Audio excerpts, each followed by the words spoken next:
Right, what I've done is I've cleaned up the disc with some cellulose thinner, so there's no grease on that whatsoever, and I've decided to use the Innocenti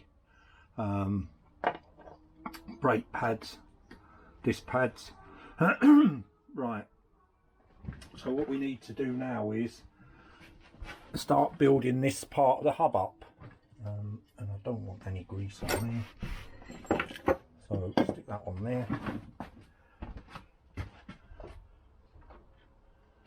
So what I'm going to do now is I've got some brake copper grease, and I'm going to put it in where the static pad goes in here. So I'm not going mad with it, just enough to paint a bit around on it. It's the hottest day so far this year, so you know it's not ideal to be putting copper grease in anywhere, but that should be okay on there. And I'm going to use that pad, just put a bit on the back here, stop it seizing up. So that's enough copper on there.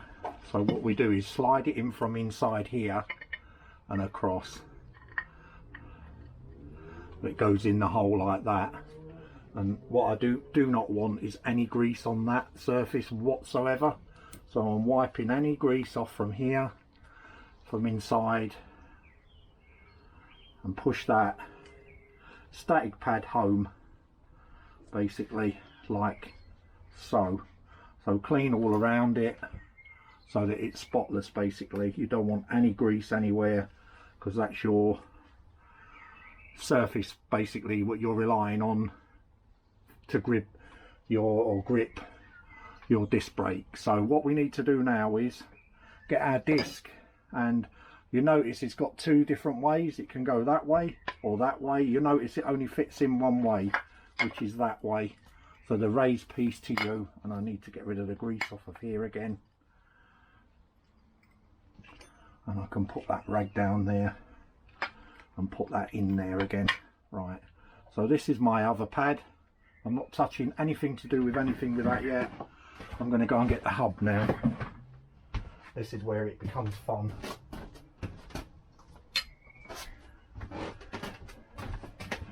So with the hub, we've got some spacers, top hats, call them what you want. We have a skinny one. I mean, that sometimes comes in two pieces. That goes on the outside of the hub. So that one goes in, I'm a bit close probably there. That one goes in there, like so. And then you turn that around, and the other top hat, which is the bigger one, that goes in here, like so, in that oil seal.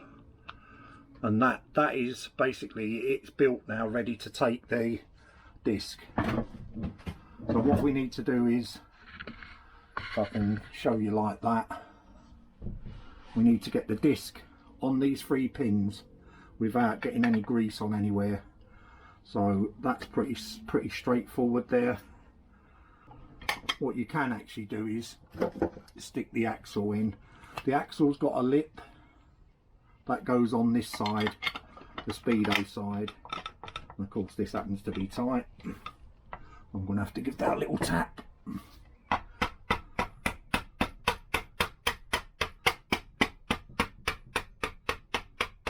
That's the thing, when you've got new bearings, everything is dead tight.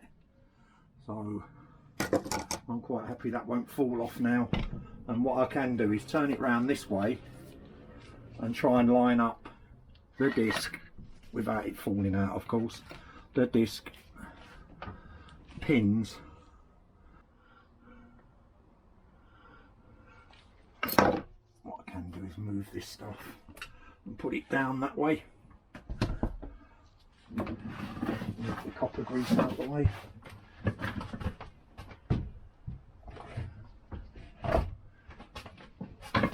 And what I can do is, because I can see where the pins are in there, that's nowhere near lined up. That's it. It's actually spun round and dropped straight in, believe it or not, with no hammering. where that's got a lip on it, it should go in level. So there's our disc in place. I just need to give that a wipe again because I don't want any rubbish on it at all.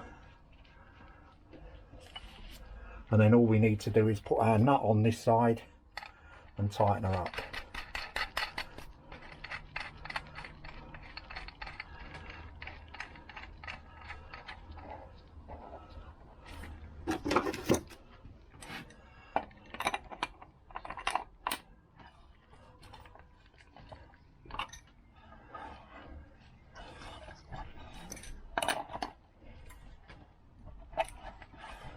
That's pretty good.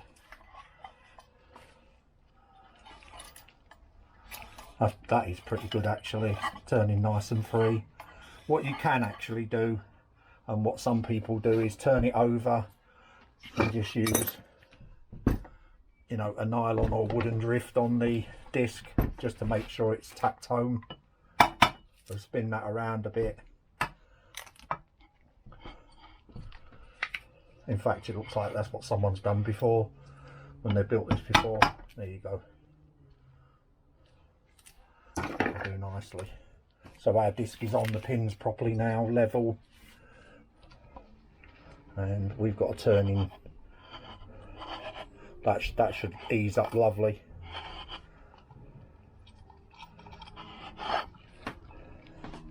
See if I can tighten that a little bit more. No. Perfect. You can't over tighten it because it won't tighten up past the spacer.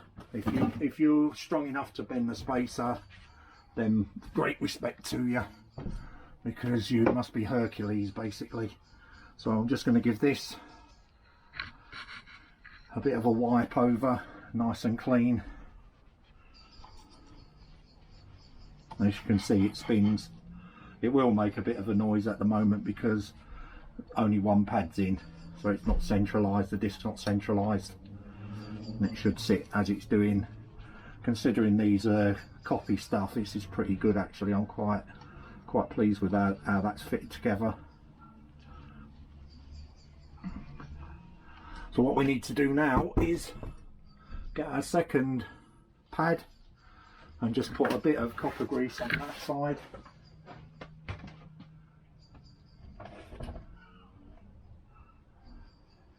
In fact, we can put the pad in first. There we go. Give that a clean. And just put a dab of copper grease on the back.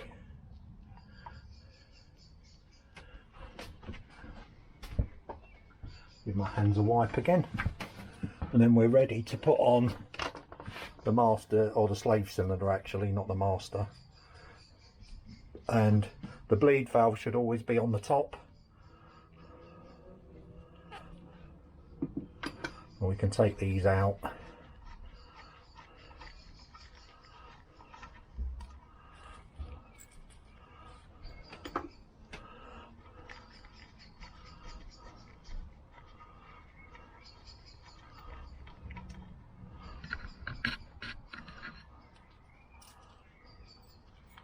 And put our slave cylinder on like so, and put our fixing bolts in.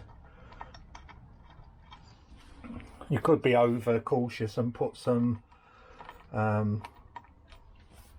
thread lock on there.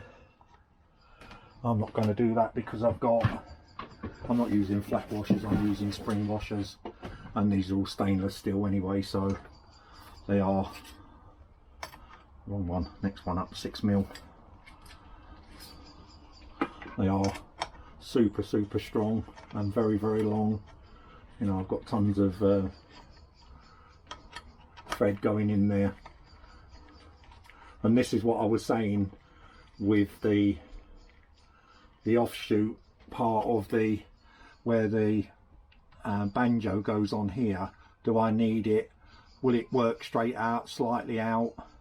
Because you've got to remember that this will be in that sort of plane. So I think probably down and slightly out. It was going to clear the wheel by a mile actually, and I was hanging back to see if I needed to get offset ones. I do need to get a 90-degree angle one for the master onto the cable. So that's basically that at the moment. I mean, all I've got to do now is put the speedo drive in, and again clean it up, grease it up, put it on.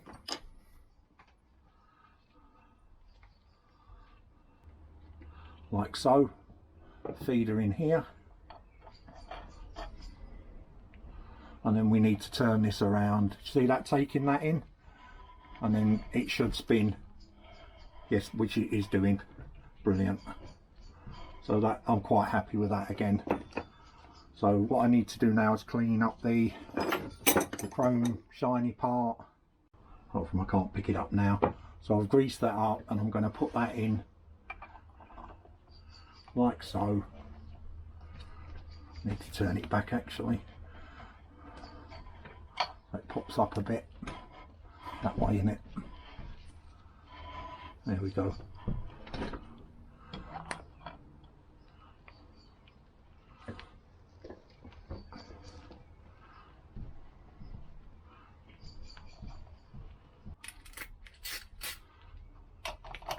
And we can just take it easy.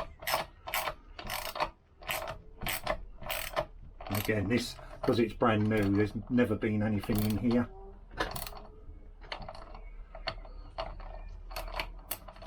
So I would say the threads would be tight anyway.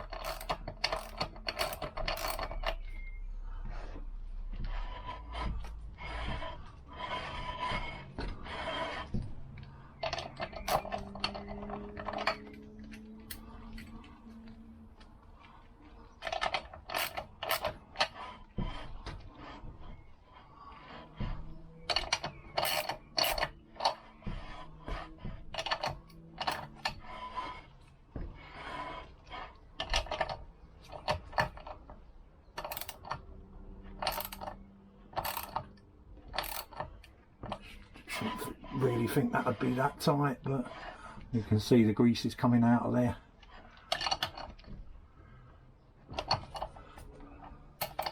Again, new threads, never been made up before.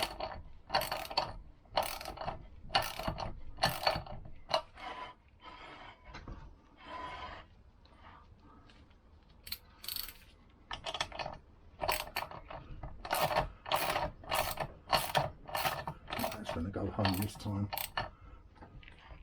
Yeah.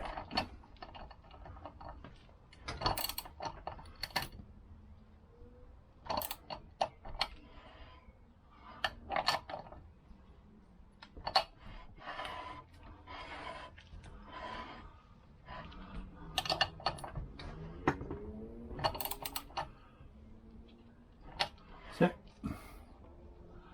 I say, when it's all new like this, it's a pain in the backside sometimes just to do simple screws up. But that's life, innit? If we stick that back on there for a second, I'll grab another clean rag. I just want to give this all a wipe down, keep it nice and clean, especially because it's fresh paint.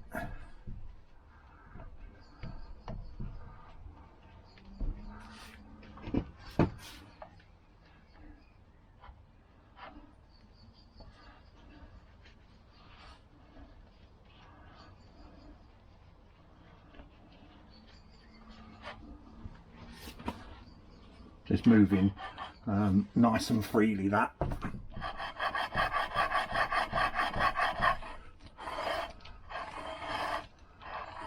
You've got to remember that that's not on the pad yet, and the disc is going to have to come over a bit more on this side. But having said that, what we can do now is do our static. So what we've got here is this, and because that's more or less brand new, I'm going to reuse that again anyway. So I'm just going to give that a wipe again. The locking plate.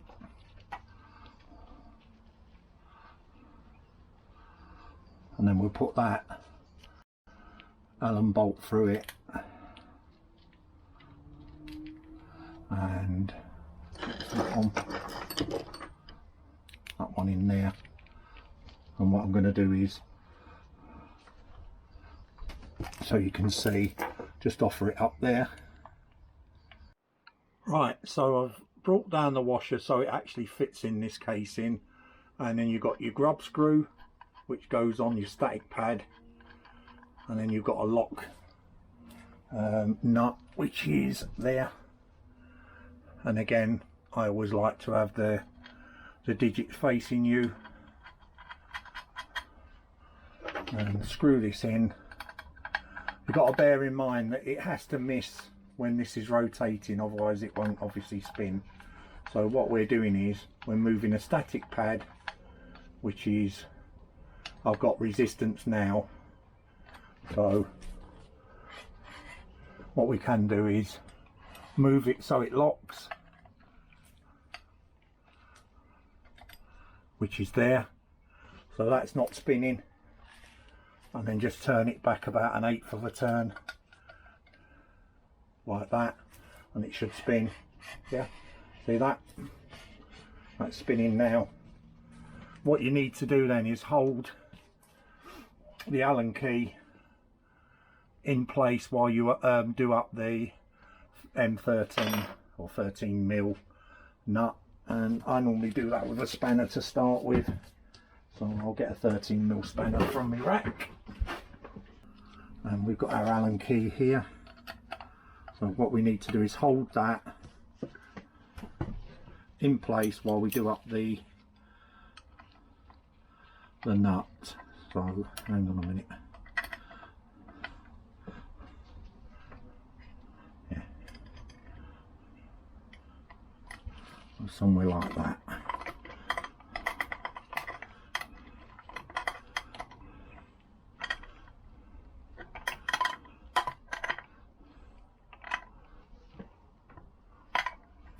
Then what we can do then is put a socket on it.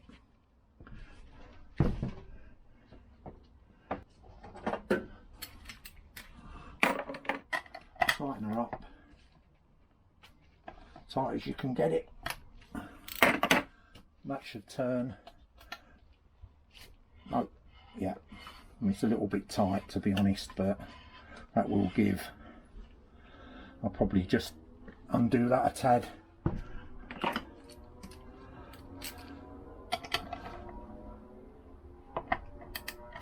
And then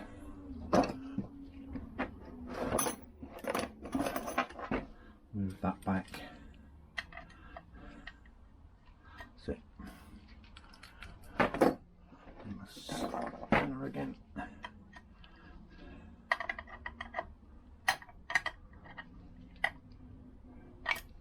It's like a balancing act basically. You want it to be able to turn, but you want it literally to engage as soon as you turn it. That's fine. See, that's moving quite nice. I've got some resistance there, so they'll bed in no time. That's turning. Yeah. Yeah. So that's turning nice, and all we need to do now is just bend over one of them with a pair of pliers. I'm going to reuse the one. No, I'm not. I'm going to use that one, the newer one, and pinch it together so that cannot come undone. Yeah, the windows can go back in. We can clean all this up again, because this is one thing with grease, it gets absolutely everywhere where you don't want it. So our windows will be washed and put back again on here. What we can do, pardon me, is to put our eye cap on there. What I tend to do is leave it till the bike, you know, when it's back in the bike, because you want it to be in the right orientation. But that's over there somewhere.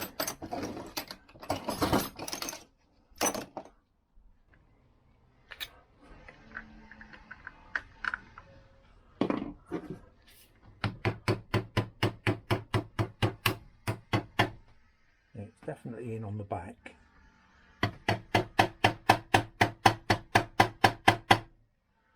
It's definitely catching there.